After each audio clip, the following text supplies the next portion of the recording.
Okay, if this video find you, that means you want to improve your Kassadin laning phase and generally get better with him. I'm here to show you step by step how to improve the laning phase and improve your gameplay quality. Spend around 7 to 8 minutes on this video and you're definitely not gonna regret it. I'm a full-time coach xblademojo, previously rank 1 Kassadin with decent win rates around the season. Enjoy. First thing, when you start playing Kassadin, make sure that you will ward level 1. So we wanna get to this brush as soon as possible. Once the gate from the base opens, you hold me this position, and in case enemy jungler will ward, you will see it. In case someone enters there or even invade, you can always run away to the opposite side. At around 40 to 50 seconds, you're fine to click there. Once you click here, 117, I would like you to ward at this place. If you're from the other side, same thing, but here. Okay, so let's say it's a 117. Of course, be careful there. Just do a quick word like this. Watch my mouse cursor. And now, thanks to it, you will always be able to know where the enemy jungler starts, which will improve you the tracking at the early game. And at the 3:30 timer, which is the scatter timer. Chapter 1. How to actually lane. First of all, you need to think about your opponent. What spell can hurt you the most and how you will need to dodge it. Okay, so we ask ourselves about any kind of CC, pulling, jumps, dashes, what they can poke us with. Because Kassadin is a champion a lot about responding. Okay, so as I say, we are kinda in a burger's survival at the beginning. So you need to not think much about your character. Of course, you need to automatize your movement with him. But most importantly, you need to think from the opponent perspective. And that's what many people won't tell you. That's about opponent perspective. So we need to be good at reading what they are up to do and how they can punish us. Okay? That's the number one thing. Once you already thought about what opponent can do to you, it's time for our laning. The most important is gonna be how we approach level 1. Versus most mages, you can approach instantly the wave, something like this along with it, and you start hitting. When the spell flies, you Q for their spell, so you block the damage. Many Kassadin players, they play like a chicken, waiting like this, and they Q max range. But you know what's the price of it? Opponent shoves the wave into you level 1, and you get poked even more here. But if you actually will spend your health rationally, albeit level 1, with a magic shield and stuff, you cause the wave, you create a better wave state for you, and that prevents more poke. Okay, now it's actually how to actually position on the lane. So let's say if the opponent, this is a wave, and the opponent stays to the right, you should always stay vertically opposite, so you stay to the point that he can't get angle on you. Because if, let's say I move here, you can see he can get a cutting point there when you approach the minion, if he would stay here, and it's closer range than vertically opposite approaches. You don't need to understand it, but you will notice it in your games, you get less poke by doing the vertical. Second thing is, definition between good and bad player is simple. Chicken player stays behind his wave even though he plays versus melee Kassadin, so that's where you can get more free gold and walk up. The more front they play, that can be cutting point. I reposition and I watch. Of course, they can't be so psychopath, but you get the point. You gotta constantly watch and analyze what pathing is most rational and what is worth. Because let's say if it's action and action clicks you there, you just gotta play max range Q.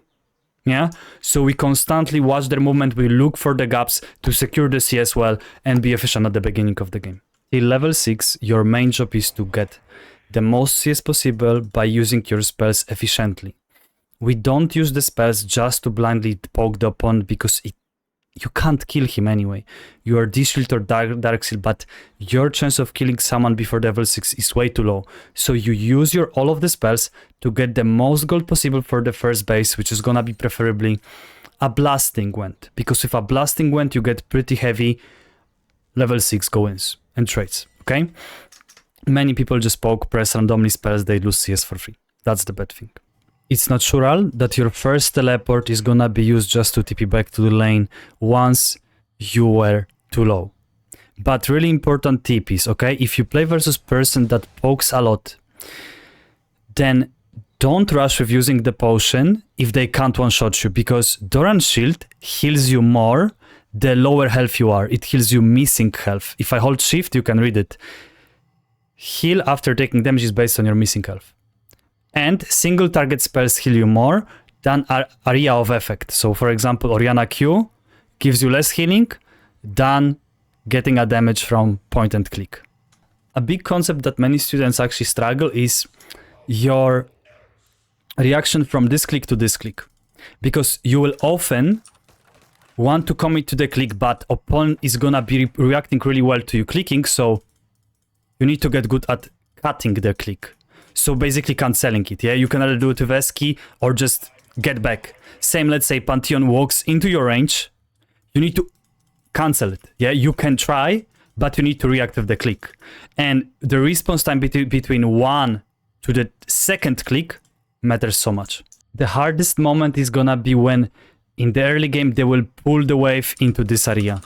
Anywhere here is the worst time to end up, because you will become vulnerable to the jungle, and as well with the second ward. If you saw a person here on this ward, you just need to know what buff they got and where they will buff, because then if you saw the person after 3 camps here, then if you have time, you just ward me there, this point, okay?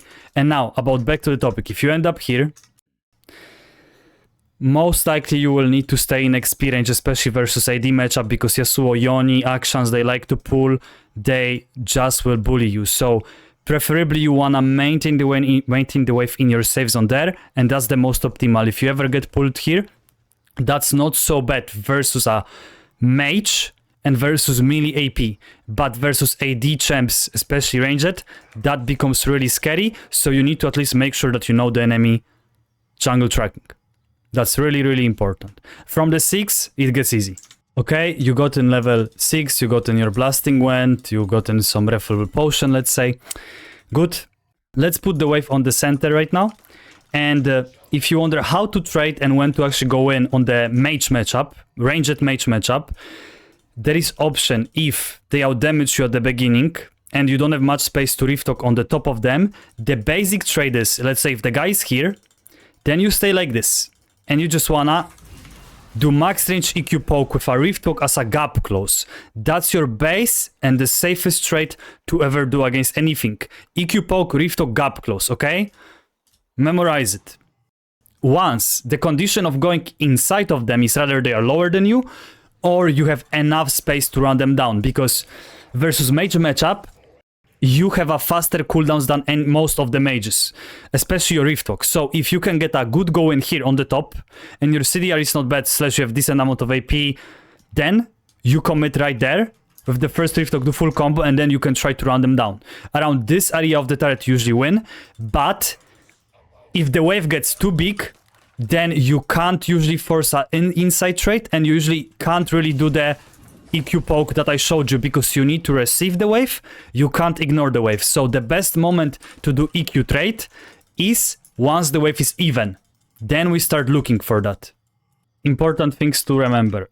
First of all, your E cooldown gets reduced by any spell you press it after you use the E.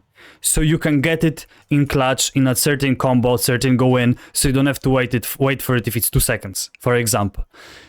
Other thing is, you can E flash, you can R flash, which I don't have flash, so I need to refresh.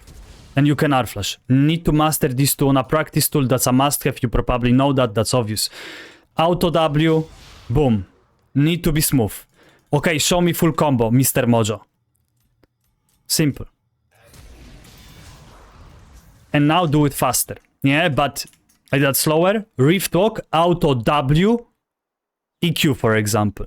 You can keep Q as one of the last spells to make sure that is a finisher or after they flash away. E, because you max that spell most of the time, you want to make sure you secure it. And Auto W with the flash you only do if you know they won't react or you have enough time. Boom. That's all. Okay, Mojo, but how am I supposed to carry, bro?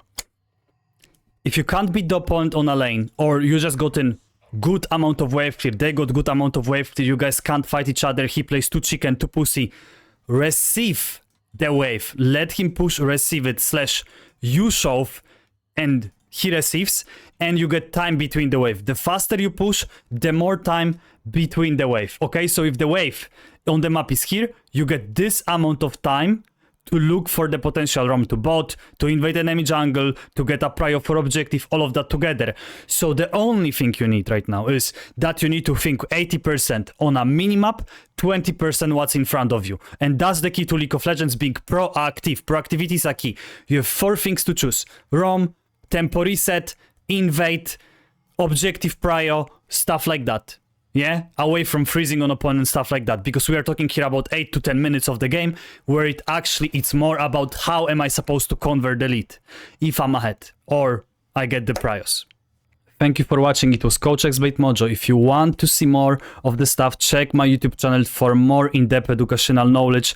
And if you're looking for a one-on-one individual coaching, feel free to check the description. There is option to book your free introduction call to hear what we can do in your situation. Thank you. Much appreciated the support, the comments, and the subscribes. Let's make this great again.